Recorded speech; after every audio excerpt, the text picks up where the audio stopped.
santri. Alhamdulillah saya bangga sekali karena zaman seperti sekarang ini di mana gadget HP itu lebih digandrungi sama anak-anak. Panjenengan yang putra-putrinya ada di pesantren, alhamdulillah kesolehan. Jadi panjenengan beruntung kalau anak-anaknya mau dipondokkan. Katanya Yai Sanggan Gontong, kalau anak mau mondok itu adalah rezeki buat orang tuanya.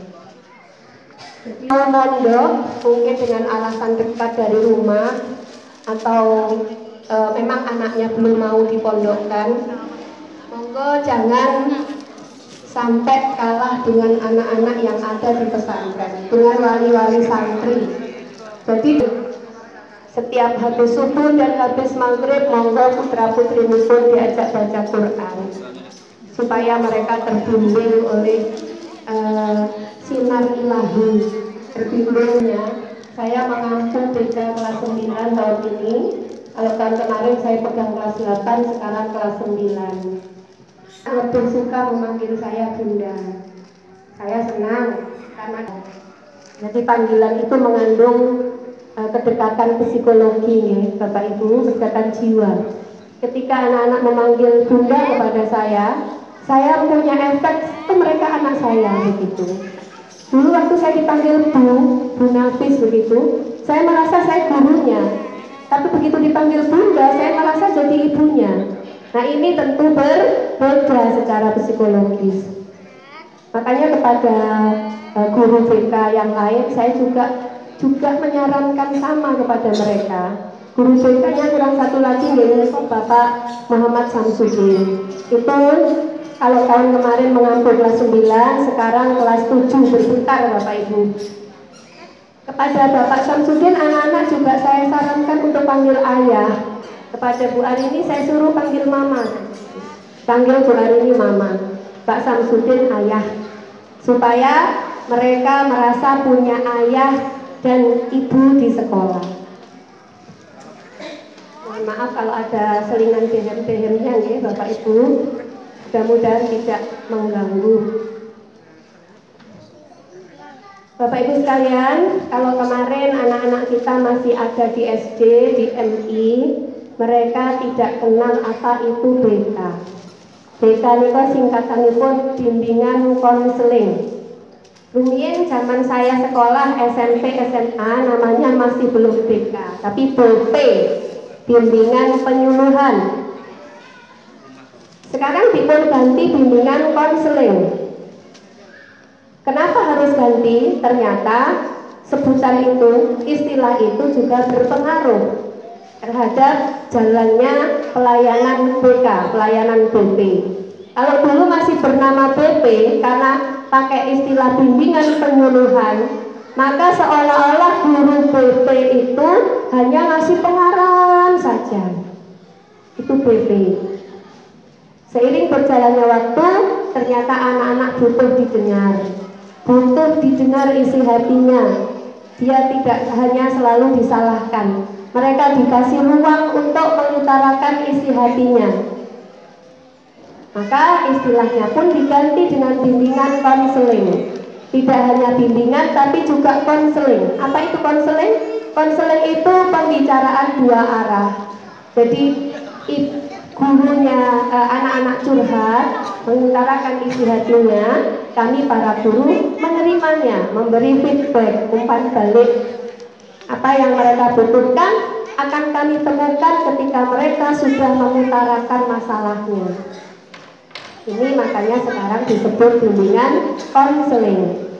Satu lagi perbedaannya Bapak Ibu sekalian, kalau dulu BK itu tugasnya menjemput bola, pakai istilah bola nih Bapak Ibu kesannya mudah diingat. Dulu guru BK itu tugasnya menjemput bola. Apa itu maksudnya? Hanya bekerja ketika anak-anak datang ke ruang BK atau ada masalah dipanggil guru BK, ngaten Bapak Ibu. Jadi dulu guru BK itu ditakuti, awas untuk kena BK, awas nanti neng ruang BK begitu. Itu dulu. Jadi guru BK menjemput bola, hanya menangani masalah yang terjadi. Tapi sekarang tidak lagi Bapak Ibu sekalian. Sekarang BK istilahnya menggiring bola, bukan menjemput bola tapi menggiring bola. Panjenengan tentu dengar istilahnya saja sampun paham ya Bapak Ibu. Jadi BK sekarang berperan menggiring bola, mengarahkan anak-anak supaya nggak sampai keluar lapangan. Ibarat anak-anak bola biar nggak sampai keluar lapangan, biar gol masuk gawang, biar tidak sampai bermasalah dalam belajar. Ngoten Bapak Ibu nggih, itu tentang BK. Sekarang apa sih yang diberikan oleh bimbingan konseling atau BK? Yang pertama, BK punya 4 macam layanan Bapak Ibu sekalian. Kalau guru mapel itu pembelajaran, kalau guru BK pelayanan. Jadi BK menyediakan 4 layanan. Yang pertama, bimbingan konseling pribadi.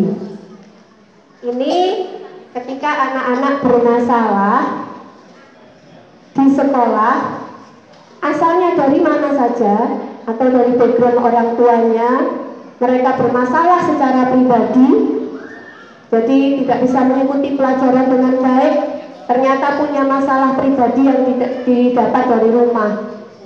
Dan ini yang terbesar adalah dari anak-anak kita yang orang tuanya tidak harmonis, bercerai atau tidak bercerai tapi bapaknya di Malaysia, ibunya di Hong Kong.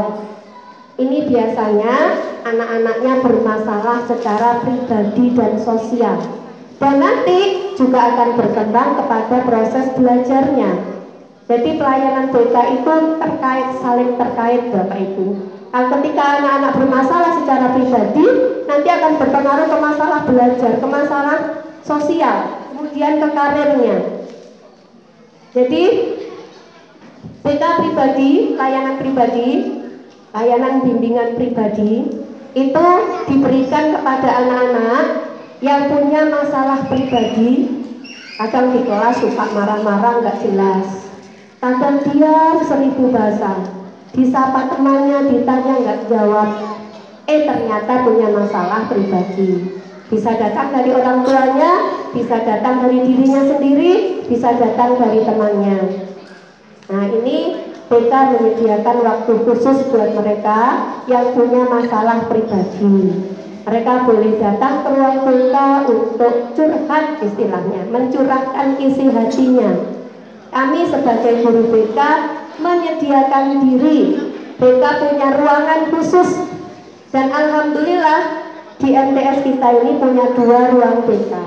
Yang satu ruang BK Putri, yang satu ruang BK Putra, supaya anak-anak lebih leluasa. Terdatang kemana saja boleh. Misalkan kelas 7 diaku oleh Pak Samsudin, tapi kok pinginnya curhat sama Bu Arini misalkan, boleh, mereka boleh datang kepada Bu Arini. Atau sebaliknya, saya lebih nyaman ngomong dan curhat sama Pak Sam, maka mereka boleh datang ke Pak Sam. Kami bertiga tim Bapak Ibu sekalian, jadi sama-sama punya tanggung jawab sama kepada ketiga jenjang kelas ini, kelas 7, kelas 8, dan kelas 9. Mereka bebas datang kemana saja yang mereka srek untuk meminta layanan. Ini BK pribadi. Yang nomor kalih, bimbingan konseling sosial. Ini diperuntukkan buat anak-anak yang bermasalah dalam bergaul. Nah, ini lagi ngetren dialami oleh anak-anak kita Bapak Ibu sekalian. Di situ di dalamnya ada bullying, ada itu yang terbesar bullying itu. Jadi bullying itu perilaku yang bisa mengarah kepada merusak secara mental, secara fisik sekalipun.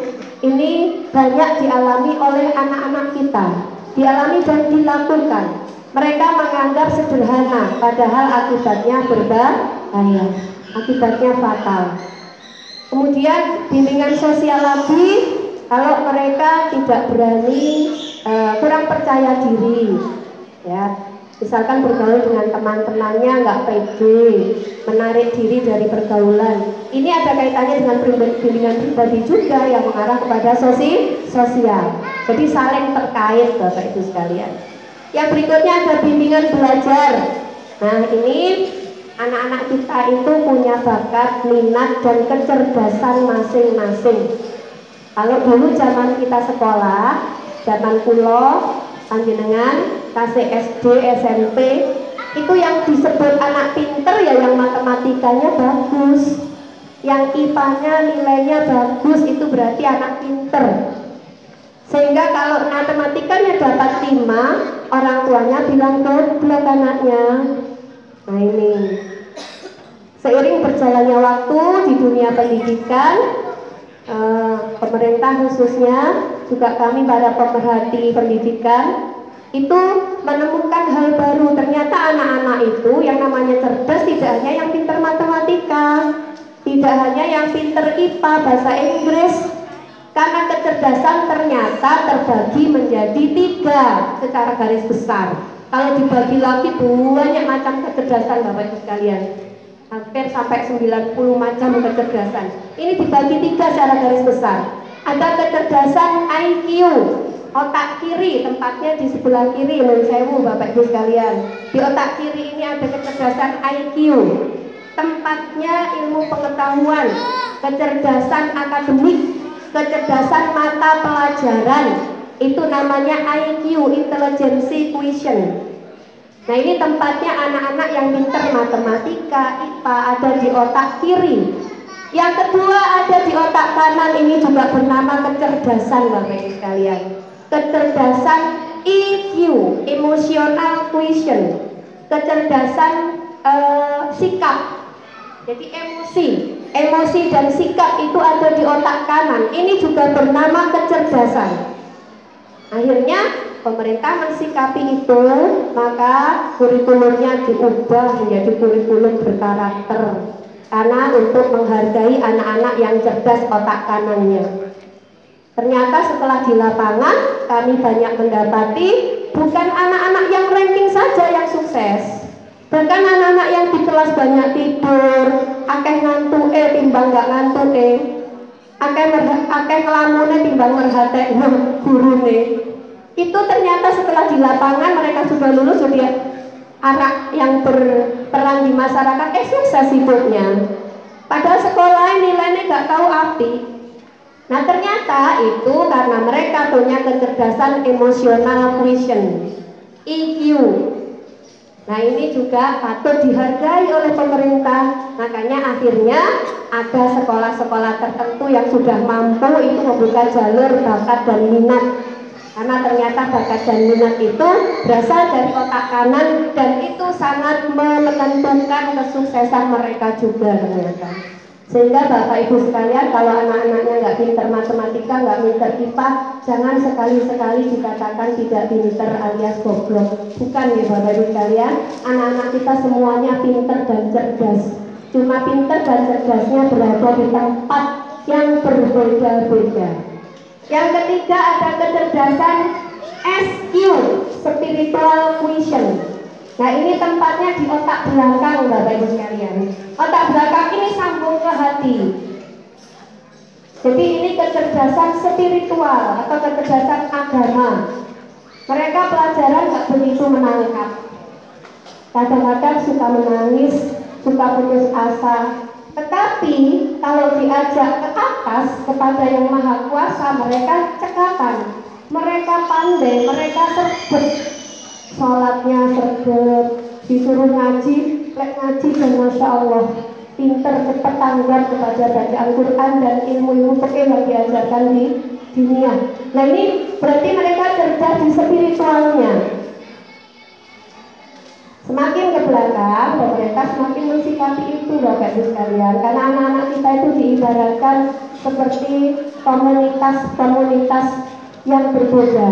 Ada komunitas air kalau di biologi itu, tempatnya ikan, berenang di air. Masa iya ikan disuruh memanjat kelapa seperti tupai atau seperti monyet? Nggak mungkin ya Bapak Ibu sekalian. Mereka yang kecerdasannya di tingkat akademis ya disitulah harus dikembangkan.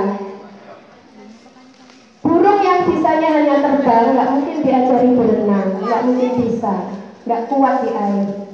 Anak-anak yang cerdas secara emosional kok dipaksa suruh pinter secara akademis, dia sakit Bapak Ibu sekalian, tapi nanti akan ada yang dikorbankan. Biasanya anak-anak kalau dipaksa sama ibunya dileskan, di bimbingan ini, bimbingan itu, dipeleter gak oleh menang. Kalau semua mau terus oleh matematikanya si 5, IPA-nya si 6 mepet. Maka orang tuanya bingung, diles mau ngalor itu. Bisa mereka pintar secara akademis, tapi nanti akan ada yang dikorbankan. Apa itu fisiknya biasanya jadi nggak sehat karena dipaksa. Nutrisi makanannya yang harusnya lari ke fisik dipaksa lari ke otak semua, sehingga mereka jadi kurang sehat.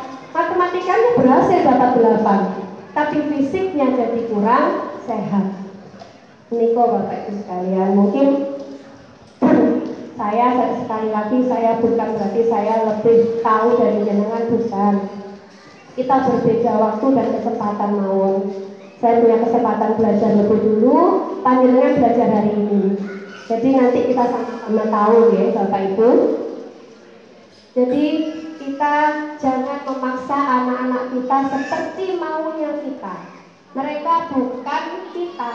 Mereka punya hak sendiri, punya dunianya sendiri, sehingga kita nggak boleh memaksa untuk seperti mau kita. Tugas kita hanyalah mengarahkan mereka, menemani mereka, sehingga kemana saja mereka pergi kita tahu.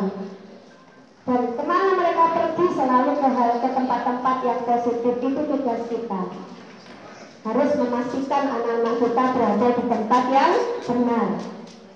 Untuk ini saya mengapresiasi kembali kepada Bapak Ibu sekalian yang putra putrinya mau mondok. Bukan berarti panjenengan sudah bebas merdeka, leha-leha, boten ya Bapak Ibu sekalian, karena di pondok juga berbagai macam problem yang harus didukung oleh orang tua supaya anak kita nggak sampai lari dari masalah minta tolong. Bapak Ibu sekalian, sebelum kita lanjutkan ke situ, saya ingin sampaikan dulu bahwasanya kaitannya dengan kecerdasan tadi. Bapak Ibu, hari ini saya sharing kepada panjenengan, anak-anak kita itu punya dua alam Bapak Ibu sekalian. Saya juga, jenengan juga. Dalam tubuh manusia itu ada dua alam, dua kehidupan. Yang pertama alam sadar. Alam sadar itu ketika telinga kita mendengar, mata kita melihat, dan mulut kita bisa berbicara, itu alam sadar. Alam sadar. Yang kedua alam bawah sadar atau pikiran bawah sadar. Ini kapan muncul? Ketika kita sedang tidur, anak-anak kita sedang tidur. Nah, tapi hal yang istimewa dari dua hal ini adalah satu, alam bawah sadar yang mungkin perlu panjenengan pahami. Alam sadar itu bekerja kekuatannya 20%. Alam bawah sadar ketika mereka tidur justru kekuatannya 80%. Kok bisa? Panjenengan penasaran nggak Bapak Ibu? Penasaran nggak? Alhamdulillah.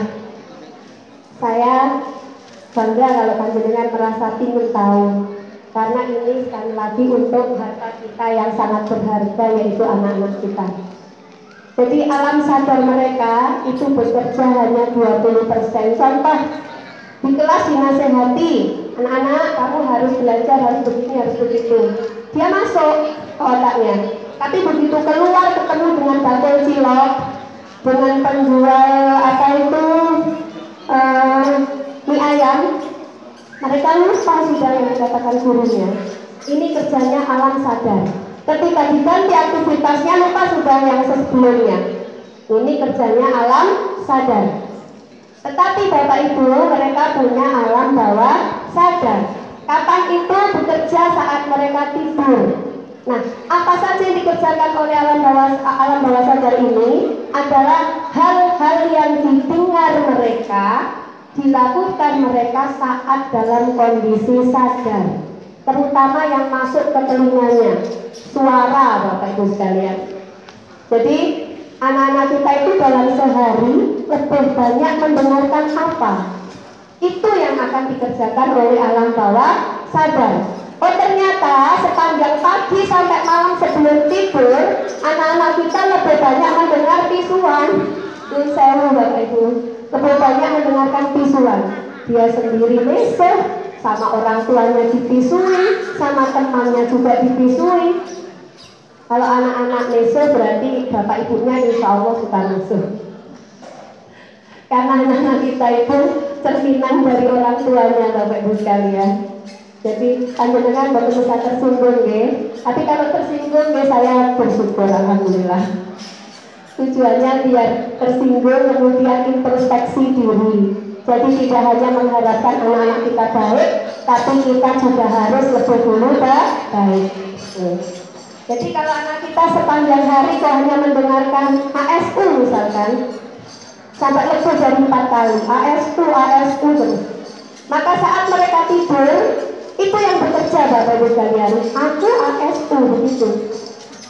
Alhasil anak kita jadi seperti ASU, gak ngerti aturan, gak ngerti tanggung jawab, asal marah, gampang emosi, lek jalu apa-apa jenggong-jenggong, gak kena ditunda. Kenapa? Karena dalam kesehariannya mereka lebih banyak dengar kata ASU itu. Ini bahayanya ucapan yang didengar oleh anak-anak kita. Maka panjenengan yang ada di rumah, masih ada putra putri lain di rumah, monggo mulai hari ini istighfar yang banyak. Kita ucapkan hal-hal baik untuk anak-anak kita.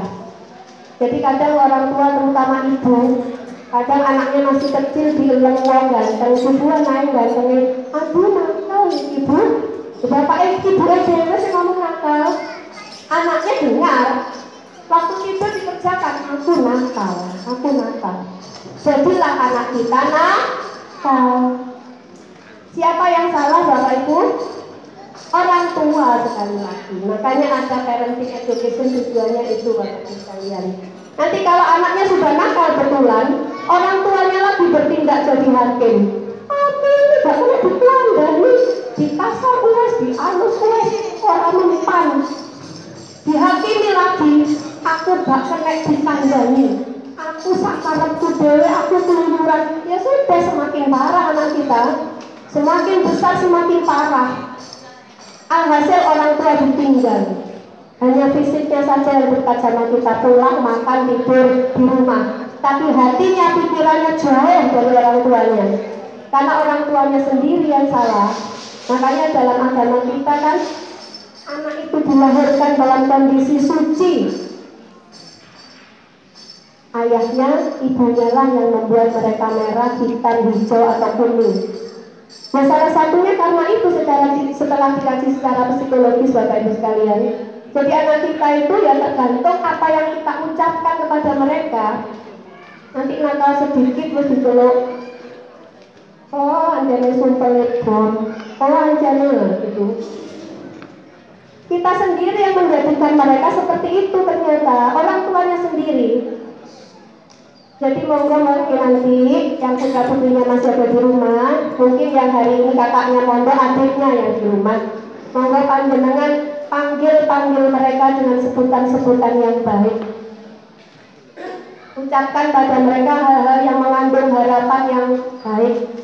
Anak soleh, anak solihah, anak kebanggaannya ayah, kebanggaannya ibu, walaupun mereka sebenarnya belum baik, tapi tetap kita harus memanggil dengan sebutan yang baik, supaya nanti ketika tidur itu yang dikerjakan. Aku anak soleh, aku anak cerdas, aku anak solihah, aku ayu, aku ganteng. Saya ke anak saya laki-laki 3 itu semuanya kalau manggil saya kasih buntut Bapak sekalian. Anak soleh, anak ganteng, anak pinter begitu. Masih aja wong gak ganteng. It's okay. EGP emang gue pikirin begitu. Ya anak saya katakan ganteng, soleh, cerdas. Meskipun matematikanya ya saya tahu oleh papa kalau limo, tetap saya katakan pinter, cerdas. supaya saat tidur itu yang dikerjakan. Dan alhamdulillah Bapak Ibu sekalian, yang saya sampaikan di depan panjenengan ini sedikit banyak sudah saya praktekkan ke anak-anak saya, putra putrinya Pak Sam juga, Bu Arini juga, dan mereka beliau juga sudah merasakan manfaatnya. Alhamdulillah kita belajar lebih dulu, panjenengan belajar hari ini. Insya Allah sepulang dari sini kita sama-sama paham. Mudah-mudahan ya Bapak Ibu, biar nggak sampai salah mendidik anak-anak kita. Jadi jangan katakan hal-hal buruk kepada mereka. Agama juga mengatakan ucapan orang tua adalah doa. Itu tadi cara kerjanya. Kenapa ucapan orang tua disebut doa? Karena memang dikerjakan oleh anaknya. Ibunya mengatakan anakku pintar, anakku soleh, dikerjakan oleh alam bawah sadarnya. Maka ucapan itu bernama doa akhirnya. Nama juga doa. Kenapa nama disebut doa? Karena selalu disebut setiap saat, setiap waktu. Kita memanggilnya dengan namanya yang baik. Nur, nur itu artinya cahaya. Maka anak kita insya Allah akan jadi cahaya dalam hidupnya. Maka jangan pernah dipanggil dengan panggilan-panggilan yang buruk ya Bapak Ibu sekalian. Semua ilmu bersumber dari Al-Quran, tidak terkecuali ini, nama adalah doa. Dalam Al-Quran juga dikatakan bahwasanya jangan kamu memanggil dengan sebutan-sebutan yang buruk, karena sebutan yang buruk itu adalah panggilan atau sebutan sesudah iman. Artinya kalau kita menyebut anak-anak kita, anak-anaknya tetangga dan sebagainya dengan sebutan yang buruk, kita dianggap tidak beriman, Bapak Ibu sekalian. Jadi monggo kalau memang ada yang merasa masih seperti itu ke anak-anaknya, putra putrinya, hari ini nanti keluar dari ruangan ini, dari ruangan yang mulia ini, kita istighfar yang banyak. Kesalahan anak kita adalah kesalahan kita. Saya tidak pernah marah terhadap kesalahan anak saya, Bapak Ibu sekalian. Saya kalau anak saya melakukan hal yang tidak saya suka, saya istighfar. Saya tahu itu kesalahan saya, maka saya yang beristighfar. Setiap kali saya sebut nama mereka, saya menangis, karena yang mereka kerjakan adalah cerminan dari saya. Ketika mereka melakukan hal yang tidak baik, itu dosa saya akui di hadapan Allah. Saya ridho ya Allah terhadap anak-anak saya sebut namanya satu persatu. Saya menangis karena kesalahan mereka adalah kesalahan saya. Kalau mereka masih melakukan dosa, pasti itu dosa saya. Sehingga anak nggak jadi korban seperti pesakitan di meja hijau pengadilan, Bapak Ibu sekalian. Anak-anak kita sering berposisi seperti itu. Pak kecil dikatakan nakal, kurang ajar, kurang tok, gak ngerti wong tuwek, kesel, gak ngerti wong tuwek golek duwe angel, awan bengi dilakoni jungkir walik, anak gak kena diatur. Nanti setelah anaknya gak kena diatur tenan, gak ngerti wong tuwek tenan, keluyuran tenan, kita lagi jadi hakim. Wah, kok iso gak cilik sampai gede tuh, tambah nemen. Nah, ibu ya tambah nemen, bapaknya ya tambah nemen, nek menghakimi ya anaknya tambah nemen. Jadi kalau agama kita mengatakan anak tergantung orang tuanya, itu betul Bapak Ibu sekalian. Ucapan adalah doa juga 1000% betul. Karena memang alam bawah sadar mereka bekerja 80%. Jadi mulai hari ini berhenti menuntut anak-anak kita jadi seperti kita, seperti yang kita mau maksudnya. Jadi monggo kalau ingin anak-anak kita berubah, kita awali dari kita sebagai orang tuanya dulu, harus berubah mulai hari ini. Berubah ke arah yang lebih baik, meningkatkan kasih sayang, mengubah ucapan dan sebagainya. Yang tidak kalah pentingnya adalah melangitkan doa untuk mereka. Saya kembali kepada bahasan sebelumnya tadi. Buat panjenengan yang putra putrinya mondok, di pondok memang sudah 1 poin positif. Tapi panjenengan nggak boleh lepas tangan begitu saja. Terus enak karek golekne sangu, nyambangi tiap hari Jumat, tinggali sangu, dicekeli HP sedulur. Tidak hanya itu Bapak Ibu sekalian, kita tidak boleh berhenti sampai di situ saja. Bukan berarti kalau mereka sudah jadi pondok nanti keluar pasti soleh solihah, tidak. Tetap peran orang tua sangat-sangat dibutuhkan. Bapak Ibu di rumah tugasnya tidak hanya menyiapkan sangunya, tidak hanya menyiapkan kirimannya, tapi melangitkan doa untuk mereka. Jangan pernah jenengan wis ono ning pondok, wis salat, wis ngaji, tenang. Jangan berhenti di situ, Bapak Ibu sekalian. Panjenengan harus melangitkan doa sekali lagi. Karena anak-anak di pondok mengalami dan memiliki banyak problem dengan teman-temannya, dengan ustadz-ustadzanya, dengan air yang ada di pondok, dengan tempat tidur yang ada di pondok. Mereka banyak mengeluhkan A sampai Z. Panjenengan tentu juga sebentar lagi atau beberapa hari lagi, mungkin juga hari-hari ini sudah merasakan itu. Anaknya wis sambatan, nggak kerasan dan sebagainya. Nah, ini jangan berkecil hati Bapak Ibu sekalian. Saya berharap panjenengan tidak jadi orang tua yang begitu saja mendengar keluhan anak. Saya sama aku lorot tok ning pondok tak susul ae, gak usah pondok, timbang pondok lorot terus. Anak saya juga di pondok Bapak Ibu sekalian. Saya juga menangis seperti jenengan. Anak saya di pondok justru gak bisa disambangi, gak bisa ditelepon. Dia pun teleponnya sambil lari, nggak boleh telepon lama-lama.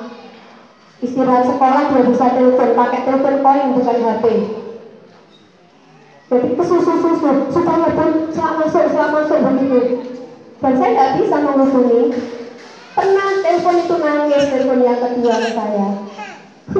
Gak terasa bunda, kangen sama bunda katanya. Jadi pulang katanya. Apa yang saya lakukan, saya dengarkan. Dia nangis saja, nak, gak apa-apa. Kalau sedih nangis, nangis dulu adik. Bunda yang mendengarkan nangisnya adik, saya gitu. Nangis saja ke bunda, gak apa-apa, nak. Ayo nangis dulu, didengarkan sama bunda. Karena menangis itu menyusun kekuatan baru. Ketika anak kita menangis, kok kita kasih ruang, dia akan mengeluarkan beban-beban di hatinya, di kepalanya. Nanti setelah itu terbangun kekuatan baru. Siapa yang membantu bangun kekuatan baru? Kita, orang tuanya. Tenang nak, nangismu hari ini jauh lebih baik daripada nangis di masa tua nanti, di masa depan nanti, saat kamu nggak tahu hal-hal yang baik dan yang benar. Hari ini sedang berjuang, saya katakan, adik sedang berjuang. Adik adalah pahlawannya bunda, saya begitu, kepada yang rajin itu. Kalau yang satu nomor 2 sudah dewasa, alhamdulillah sudah bisa mengatasi masalahnya sendiri. Tinggal yang satu yang rajin ini. Adik itu pahlawannya bunda, saya begitu. Adik hebat. Kalau pengen nangis, nangis saja, tidak apa-apa. Setelah itu bangkit kekuatan baru. Bunda di rumah juga seperti orang gila, begitu. Saya begitu. Bundamu ini di rumah juga seperti orang gila. Tahu bajunya, saya cium lengan bajunya. Asyik semangat ya, padahal anaknya di pondok. Saya di rumah ngomong sendiri. Semangat ya nak, gitu sambil merebes saya. Kalau memang pondoknya jauh, Bapak Ibu sekalian di Ponorogo sana, jenengan kan dekat ya, Jumat bisa ketemu. Saya nggak mungkin ketemu tiap minggu. Jadi saya cuma nangis. Kalau sudah begitu saya cepat-cepat ambil air wudhu sholat. Saya langitkan doa untuk anak saya. Dan alhamdulillah tidak selang lama dia sudah kerasan sekali. Sekarang pun kalau telepon sudah ceria sekali, bercerita kegiatannya di sekolah, di pondok, di kamar dan sebagainya. Alhamdulillah, saya semakin yakin bahwa doa orang tua adalah kekuatan yang luar biasa buat anak-anaknya. Jadi saya pernah ngaji ke salah satu Bunyai di Sipodiri, Bapak Ibu sekalian, Bunyai Banat 1, Bunyai Hajah lupa siapa, saya lanjutannya lupa. Itu saya dikasih amalan dan hari ini akan saya tularkan kepada panjenengan. Putra putri panjenengan yang kurang kerasan di pondok, panjenengan tugasnya hanya satu, ngedem-ngedem hatinya. Yang ini tidak hanya secara lisan, tapi juga harus dengan melangitkan doa. Monggo panjenengan minta dengan betul kepada Yang Maha Kuasa supaya anak-anak kita betah ada di pondok. Jangan sampai protol. Sekali kita memberi fasilitas mereka untuk pulang boyong, terus gak pondok gak apa-apa ngomong aja gak mentolo ibu deh. Anak ibu ditenang dulu panas, dulu panas, dulu batuk, akhirnya diajak pulang. Nah ini sama dengan mengajari anak-anak kita lari dari masalah. Membawa boyong anak di pondok itu sama dengan mengajari anak kita lari dari masalah, tidak menyelesaikan masalah. Jadi jangan sampai dengan terbawa terhanyut oleh rengekan anak-anak yang ada di pondok untuk pulang. Survei membuktikan selama ini anak-anak yang boyong dari pondok selalu nakalnya melebihi yang tidak pernah pondok. Akhirnya, karena ibarat burung habis ditaruh di sangkar dilepaskan, nyelamber ngalor ngidul. Apalagi kalau rumahnya jauh, bawa motor sendiri, aduh Pak, alamat dengan kelangan anak nanti Bapak Ibu. Jadi monggo kalau anak-anak mengeluh ditampung, didengarkan. Habis itu jenengan harus segera mendatangi Yang Maha Kuasa yang membolak-balikkan hati anak-anak kita. Kita minta dengan sungguh-sungguh, kita bercerita sama Allah, ya Allah, anak saya tidak merasa di pondok, ya Allah, Panjenengan beri kekuatan lahir batin untuk menuntut ilmu, Panjenengan bimbing ke jalan yang Panjenengan ridhoi, beri kekuatan lahir dan batin, sehatkan badannya. Panjenengan sungai sebanten itu Bapak Ibu sekalian. Nah untuk meminta ini tentu kita tidak boleh meninggalkan sholat juga. Jadi Bapak Ibu sekalian kalau sudah perginya di pondok, Bapak Ibu di rumah juga harus jangan sampai sholat terlewatkan. Kalau perlu ditambah, ketika anaknya belum mondok hanya 5 waktu, ketika anaknya sudah mondok ditambah dengan duha, tahajud, rawatib,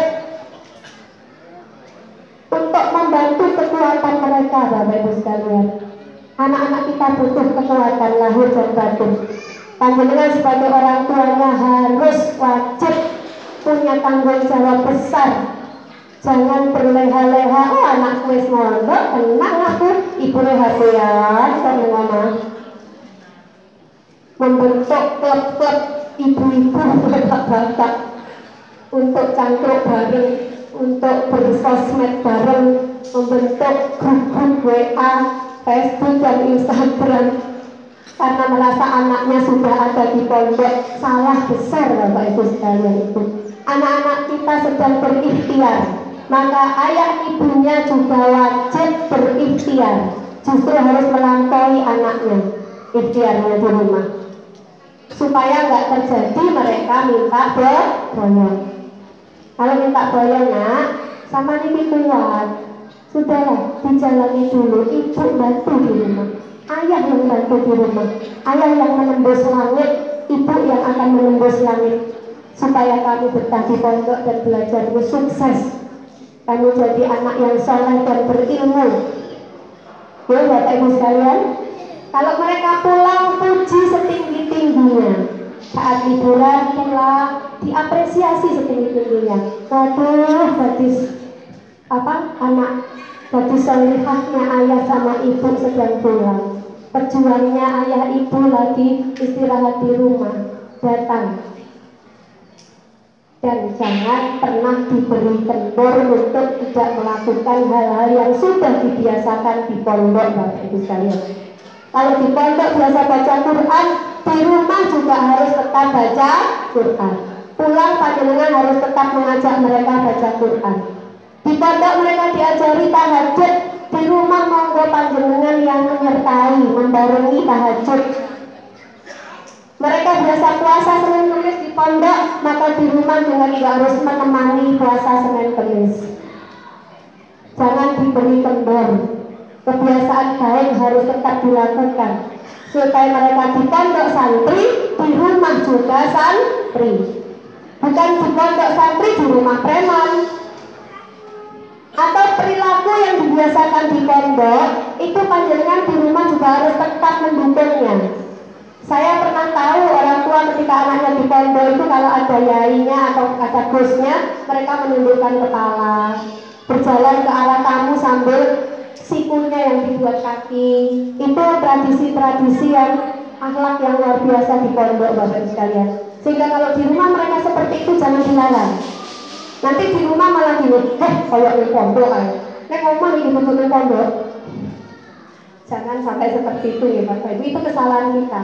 Kesalahan kita itu tidak kita sadari, itu kesalahan besar. Biarkan mereka mentradisikan apa yang dilakukan di pondok.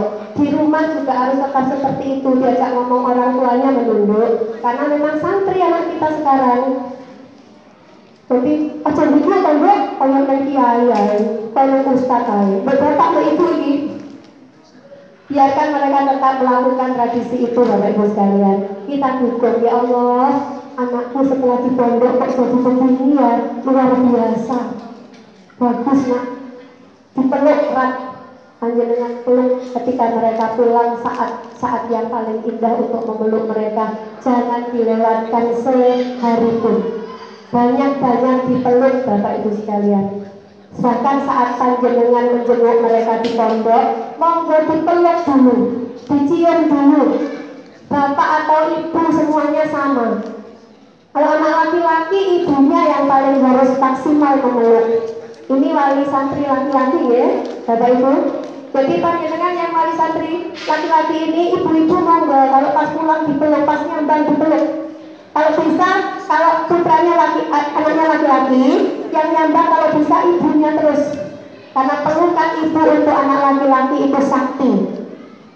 Dipeluk, dipegang dilus kepalanya, dipegang pundaknya, dengan menggunakan waktu itu semaksimal mungkin. Kalau perempuan, bapaknya yang harus banyak memeluk. Silang Bapak Ibu sekalian, berbalik.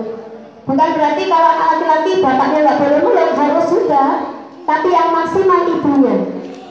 Efeknya secara psikologis kalau anak laki-laki sering dipeluk ibunya, dia akan jadi anak laki-laki yang tidak sembrono kepada anak perempuan.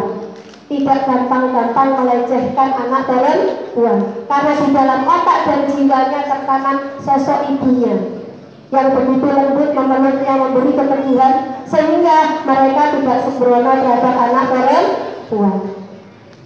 Anak-anak yang di sekolah itu pacaran berlebihan sampai pelukan ciuman, yang saya Bapak Ibu sekalian, setelah saya pelajari, saya tanya mereka berdua tiga hati, yaitu orang tuanya memang nggak pernah memeluk. Bahkan ngasih apa-apa saja, sangune ning ndukuk kulkas, sangune ning meja. Jangan ya Bapak Ibu sekalian, karena anak-anak kita butuh kasih sayang.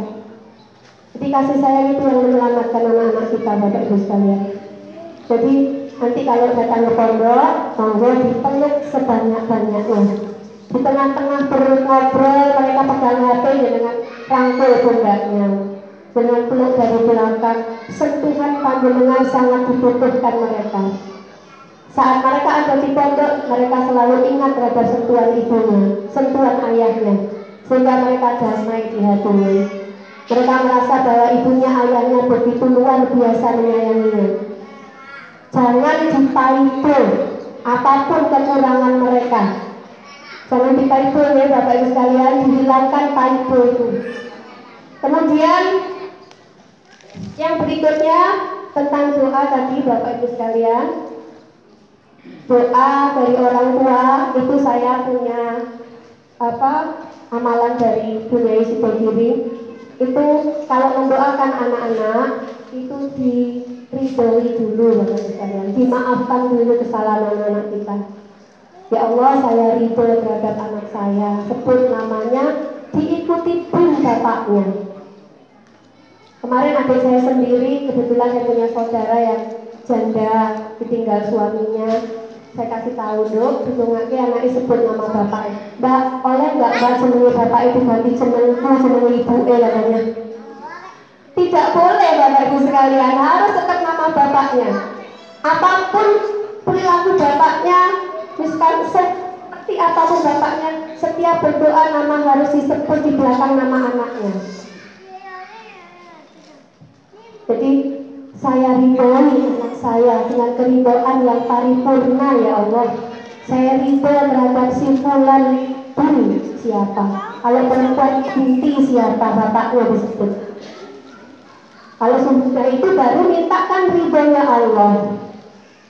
Ridhoi anak saya ya Allah. Saya meridhoi, jadikanlah keridhaan saya sebagai keridhaan Panjenengan ya Allah. Ridhoi anak saya, siapa dan siapa disebut lagi.